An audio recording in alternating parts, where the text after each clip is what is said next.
Salutations, sacred artists. Welcome to my Uncrowned review, but it's going to be a bit more than that. It's going to be a Uncrowned community review. I'd really like to touch on a lot of the community responses to this book, a lot of the reviews, not the professional reviews, no outlet reviews. I haven't checked any of those, but some of the reviews within the community, some of the critique has been a little bit unfounded, misguided, I believe. So I would like to touch on that. I, of course, will be giving my own thoughts on the book itself. I will be dissecting a bit of the series structure as a whole to point out where my disappointments lie.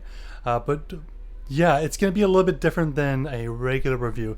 If you're looking for something a lot more focused on just the book content itself, as well as looking into some future possibilities, doing a bit more thorough theory crafting than myself, I would suggest checking out Banfius's review, Garrett Pettigrew. He's going to touch a little bit more in detail on his theories for the upcoming book Winter Steel, whereas I will be leaving that almost entirely to some different videos. I'll be touching a little bit on some thoughts here and there in this video, but yeah, I'm going to leave the details for different videos. I will, however, in this video be looking at my previous theories and seeing how they panned out. The too long didn't watch of this would be I enjoyed the book, but it was a little bit disappointing in relation to its previous book. Together, Underlord and Uncrowned both serve as set up for Uncrowned. Yes, Uncrowned is set up for Uncrowned because we're literally not even at the Uncrowned King proper tournament, the round of 8 there. And yeah, that is just is kind of an early planning failure on Will Wight's parts. Failure sounds harsh, but I mean, if there's going to be a critique of the series or the book, we had to go back a bit. I mean, that's technically what it is if people are disappointed. But yeah, let's go back a bit and look at that. So this goes a few books back where he, of course, it's been hinted at, it's been intimated that the jump to Underlord is a very, very large step. It's one of the most significant steps in all of cultivation, which is what he said recently. But it's always been hinted at that it's a very large step. So of course, he would need to spend a book focused on our characters achieving that status, that new realm of power, which is of course Underlord. You need to get to the level to participate in the Uncrowned tournament to even get to that point, right? And this is a long-term planning failure on Will Wight's part because he, of course, really wanted to do this tournament arc story. But when you do that, with the way he's already had all the books set up, Ghostwater to like just expedite Lindon through a couple of tiers of power, which is, don't get me wrong, I really, despite just blasting through like 3 different realms, I think it was, in one story, I think Ghostwater is probably the best book so far. But yeah, he did that, and then we had to get to Underlord, and then we had to also get him up to snuff, get him properly competent in his new power, get all the technique there, get his experience fighting and whatnot with different opponents, etc., martial experience. We had to do that in that 9-month span with the Akuras. So he's damned if he did or damned if he didn't when it comes to Uncrowned in particular. If he spent more time to do the whole tournament in this book, he would have had to just entirely gloss over the Akira training. He would have just had to skip that, and he can't, because that's skipping the proper introduction of a bunch of characters, setting up the Akiras, Mercy's dynamic, her relationship dynamic with them. Even though we didn't see her all that much, I mean, we still get an idea of what's going on there, right? And of course, if we do that, which we did for 40% of the book, which I agree with, I think that was the proper choice, we don't finish the tournament, assuming he paces things properly, because if he did that and also tried to finish the tournament, that would have been a bad book. That would have just been bad, I think. So with what he had to do, which is end the book partway through the tournament, I think he did fairly well. Now, as a contained book, as a contained experience, I actually think, in service of the overall story, I think this book is pretty good. I think a lot of the people who are saying it's a bad book are wrong.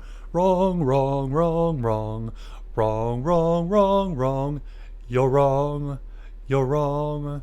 You're wrong. Yes, I'll get into that in a bit, but no, this book is great. The pacing is really go go go, and it was kind of a little bit wonky because like we dip into like these in between fight moments where we had to kind of flesh some stuff out or get some character interactions. But generally, it was fairly consistent. I liked it. The fights were fun to watch.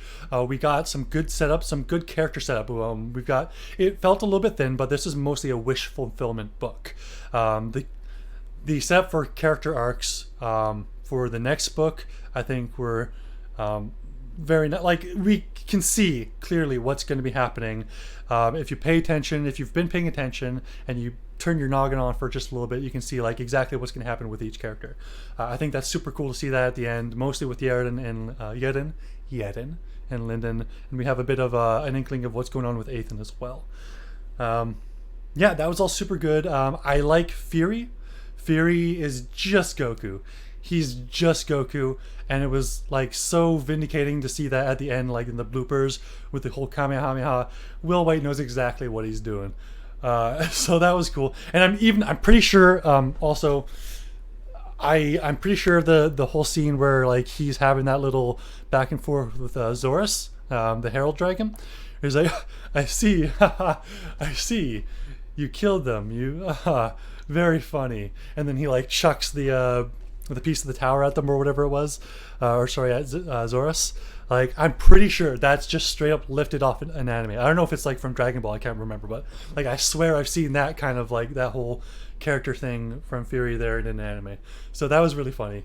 What else are some little moments that I really liked? I really liked the entire, like I said, the entire 40% where we spent what we spent with the Akuras is really, really, really fulfilling. When he finally showed what he was like, just the end result of all his like training and his hard work and his focus, to see what his plan was. We didn't get into like a ton of the specifics, of course. Like, I don't think he really needed to, but it was great to see like, okay, he's like, we set up like this dude's just like he's pushing himself too hard, but at the end of that 9 months, he just proves that he's like supposed to be at the tournament. He's like better than all the Akuras except for one, right? Also, speaking of anime, I really like, as soon as Grace was introduced, I expected she was going to be part of the harem, as it were, the harem. So that was refreshing to not see her just become another like girl kind of like being hinted at as fawning over him, or maybe a romance prospect, or yeah, that was kind of refreshing. It'd be cool to see Grace a little bit more. She doesn't have to be like a significant character at all, but yeah, it'd be cool to see her. She seems like a nice character, just a nice person, right? What else did I like? Like I said, the fights were generally pretty good, and the fight with Yerin and Lindon was pretty good. It was a little bit anime, but overall I really like it. I think it makes sense that Yerin beat Lindon. Anyone who says otherwise, I think, is just looking for something to complain about because they didn't get their specific wish fulfillment that they wanted. I don't know. I think the reaction of Lindon was in character as well. So those are two of the major complaints. We're going to get into the complaints now. Not my complaints. I've already been over why I think this book was disappointing. Underlord and Uncrowned, of course, were just two lead-up books put together before the actual Uncrowned. That's my complaint. The committee's complaints, I think, are misguided or unfounded or very narrow-minded, ill thought out, or not very thought out. Yeah, the two major complaints are, it's out of character for Lindon to act like that. No, it's not. Yerin should have not been able to beat Lindon. Sure, she should have. And what was the other thing? Mercy. While I have problems with Mercy, I think she's the most disappointing character in the major character in the series, just because I like her so much, and I think there was so much potential for her. There still is, but just like the delivery on her hasn't been there for me, but I'll get into that later. Those are the three main complaints: the Lindon Yerin one, and that Mercy wasn't really in this book, or she was disappointed, or she didn't feel like. I saw two people say like she didn't get a 1v1, like we didn't get to see her fight, or she didn't even get the 1v1. I'm sorry, did you just gloss over that entire like Mercy versus Nyan fight, where she literally walks down the middle of his Blackflame, her like his dragon's breath beam, and casually knock an arrow onto her bow, and like just force him to surrender? Did you miss that? That was freaking badass. Anyway, yeah, we'll start with that. Mercy, like, my problems with Mercy is maybe it's just like a weird dynamic between her lighthearted nature and approach to things versus how overpowered she actually is, how strong she actually is.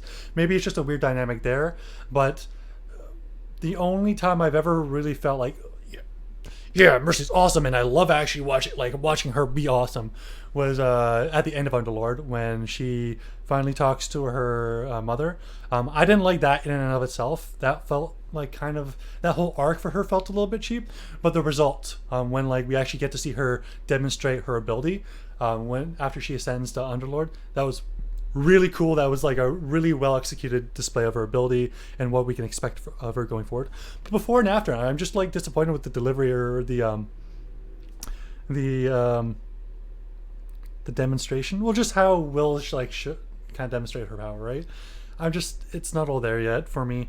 But there is a lot of potential for her going into Wintersteel.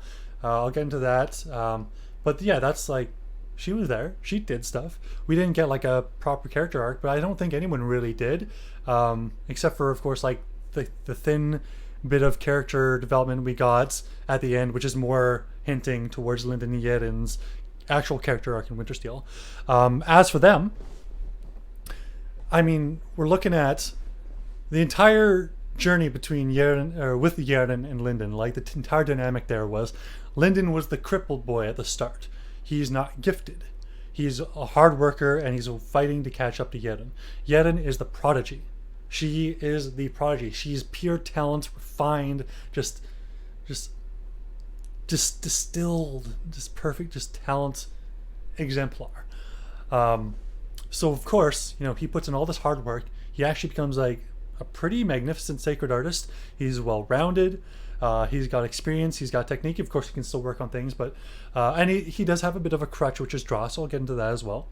But yeah, like this, like we're seeing the confluence of everything he's done, what he's been through. It's all coming together. He's gonna beat Yerin. He doesn't, and this is the start of that big arc. This is the first huge crisis of faith, where he's like, I actually thought I could beat her. Like, he did. We've seen, this is something that's been developing over 2 or 3 books now. He's been slowly growing confidence to overconfidence to arrogance. He's actually had a bit of arrogance. In fact, there's even a very explicit statement from him, or like a thought from him in Underlord, where he's like talking about like his jealousy, like when he looks at the rankings and he sees Yerin is ahead of him still. He's like, he didn't know if it was jealousy he was feeling or something like that. Like, yeah, no, he's arrogant. So this is a crisis of faith. He's going to go into Wintersteel, just like, especially since I think Northstrider, and I've been thinking about this a lot. I've been kind of like on the, like, there's 2 different ways we can go with this whole Dross thing. But my main thing right now is that, at least temporarily, Northstrider is going to rip Dross from his head. So we're going to go into like, I didn't beat her. And then he's going to go, he wants to go confront her. He gets that whole interaction with Northstrider where he rips Dross out. That complicates his already overwhelming emotional feelings there, like his insecurity. And then he goes and he has an interaction like with Yerin, and then he's just, it's compounds on it, and it strains the relationship. He just blows up. He's, I can't keep up with everyone. I work so hard, but talent still wins out. I'm just the crippled boy from Sacred Valley. Even with everything coming together, all this luck and all these things helping me out, even with a supercomputer in my head, and I still couldn't beat her. And Soulfire is still a level ahead of me. talent's just going to win. So that's a big thing. I think he's going to go through that crisis of faith, that insecurity, that lack of confidence. He's going to have to get over that. That's also going to come with the whole Northstrider saying, hey, go learn how to be a proper sacred artist without a fucking supercomputer, pardon my Blackflame, in your head. Like literally every single other person on this planet in this iteration. No one else has a supercomputer doing the work for them. Get yourself, advance yourself without one, right? And then maybe I'll give it back to you. But I'll get into that. There's so much stuff we can do with that whole idea. But so yeah, that's him. And like just based on what I just said, right? Like that makes sense, right? I think that makes sense. There's been plenty of evidence that's super in character. People who are saying that it's not in character for him are just, they haven't been paying attention. Just haven't been paying attention. I'm sorry guys, you haven't. And the same thing with him losing to Yerin the entire time. Like again, you haven't been paying attention. Yerin is a prodigy. She's talented. It's just innate pure talent. There's nothing to it. Like she just feels the way at Underlord. She literally just like, she was already kind of feeling it in the back of her head, but she's just like, hey Ethan, what's this feeling? Just think about it a little bit harder. So she does. And then she's literally pretty much she's tapping into the way at the end there. She's literally at Underlord and she's kind of starting to tickle the way. She's getting a grasp of the way. She's wrangling the way almost. Not quite, but almost. Yeah, she's just pure talent. Of course she can beat him, right? She's also got a freaking blood shadow. Like, Lindon's not the only one with special abilities or techniques. He's not the only one with 2 of something, right? So yeah, that makes sense too. So these are just unfounded. Like all 3 of the complaints I've seen most commonly, completely unfounded. I think it's completely reasonable to be disappointed by this book, but the complaints I have seen, come on, like, use your brains, think about it a little bit more critically. I also think there's it also might just be contingent of like, again, like I said, very specific wish fulfillment that people are looking for. There's a contingent of readers coming from, I think, like the Shansha community, or like that kind of area of readers, and a lot of those people are just like, they'll binge read garbage. I'm not saying all Shansha readers binge read garbage, but like there's a lot of people who just like, a lot of Shansha is not good, and people are just going there for the wish fulfillment, for the power fantasy, like the power fantasy aspect, right? So when they see Lindon lose, they get angry, they get mad, like, but my power fantasy. So there's those guys. There's also people who are, I think, just avid readers, and they're looking at this as like actually, like, this is the other end of like this whole standalone book thing. I think like as a standalone book in the context of the entire series, I think it's a good book. I think it's marred by Underlord. But then on the other hand, there's also people who are like reading this as like, okay, this is the fantasy novel I'm reading right now. And they're not really like, they're not Cradle fans like to the extent that like I might be or you might be, right? They've read the series, they might like it, but they're not poring over all the time. Like this isn't their series. So they come back to it after like a while of, just reading, skimming, like not skimming, but like reading over not too thoroughly, like the last book, for instance, and then going and reading like 17 other series, and coming and reading this as it releases. As a standalone book for them, it might be like, well, nothing happened, right? And I completely understand that. It's like that I can understand. Again, in the context of the greater series, I think that's kind of unfounded, because yeah, I think this did what it did very well. But yeah, as a standalone book, as someone like not a Cradle fan, I get it. But yeah, just, man, the R iteration 110 Cradle complaints have been pretty yikes, big oof, my guys. But yeah, those are largely my thoughts. I've got a lot of theories going into the next book. Like a lot of very specific theories, a lot of plot specific theories, enough that obviously I'm not doing it in this video. I'm going to be doing at least 2 videos. I'm going to be doing one basically letting you all know, because I'm pretty sure I've got the answer. This is like this is basically just building off my old theories on how the way works, etc. But basically going over icons, authority, sages, heralds, monarchs, the way, etc. That's going to be one video. Another video is going to be like the plot specific stuff. I'm basically going to tell you what I think is going to happen in Wintersteel. I think a lot of it hinges on whether or not Northstrider decides to yank Dross out, whether or not he can. That's going to be the crux of that discussion. But I think right now I'm leaning more he's going to yank it out, and I'll tell you what I think is going to happen based on that. And I might do a third video breaking down why I feel Mercy is disappointed. This is not really a guarantee. It's just something I was thinking about. Like, I do want to explore what exactly is about her that makes her fall short for me. I like Mercy. She's cool. I like her. She's nice. She's fun.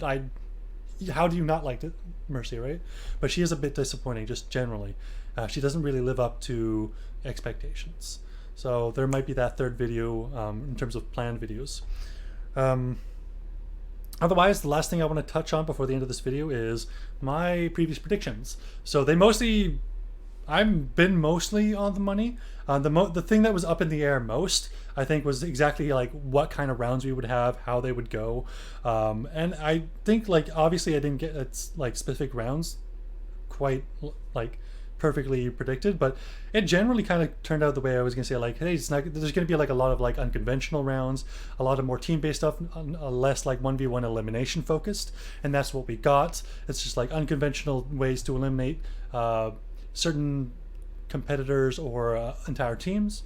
And then of course we did start the 1v1s early and the round of 16, round 4 here. But yeah, no, it mostly panned out the way I thought. The one big thing that I did get wrong was I thought Lindon was going to make it through and Yerin wasn't, and I got that flipped on me. So yeah, I thought Yerin was going to have she was going to have the crisis of faith in her ability, because the entire series up till now is like her main drive, until having like Lindon there for her, was like, I have to continue the legacy of the sage, my master. I have to reach his heights. Like, that's her thing. Like, I had to at least become a sage. Like, her goal right now is to become a sage, the sage of the endless sword. Of course, she'll end up probably having her own twist on things, but that was her driving thing. And then, like, to not make it as far as he did, as far as Adama did, like, that's gonna be her crisis of faith, her shaking of her confidence, when the upstart Lindon makes it through. And then, yeah, no, instead it's vice versa. So, which is still good. I think either way it could have been good. I like it the way it happened.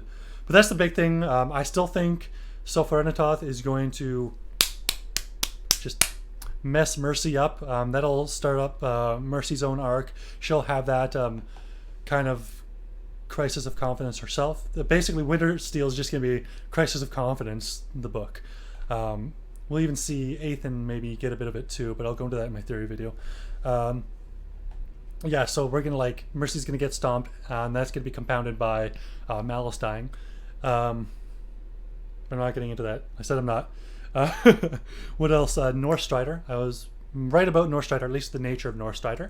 That was, yeah, that, to be fair, that wasn't like a super out there theory or anything. Like, it's not hard to predict exactly what was going on with him. You could have predicted maybe he was like a half dragon, but yeah, we got basically confirmation. He's becoming more dragon-like because he's sucking the essence, the soul, the spirit of the dragons. We don't yet know his full ambitions. We don't know if he, like, understands the whole extent of dragons in the entire Cradleverse, and that he can travel the way and keep conquering them. Who knows if he still wants, like, if he wants to do that, if he knows that, etc. But yeah, other than the whole Lindon Yerin shakeup, I'm doing good so far, and I will go into that in future videos. Thank you very much for sticking with me. Let me know what you guys thought of my thoughts, what you guys thought of the story, what you guys think of the characters, any theories you might have, etc. in the YouTube comments, on the thread, on Reddit, in Discord. I'm an adult in Discord. Hit me up. Or just, if you see me talking in there, just tell me to stop being such an aggro dude. I get kind of aggro in some of these discussions, I admit. I apologize if I offend people. I need to tone down a bit. Anyway. Sayonara. Say good artists.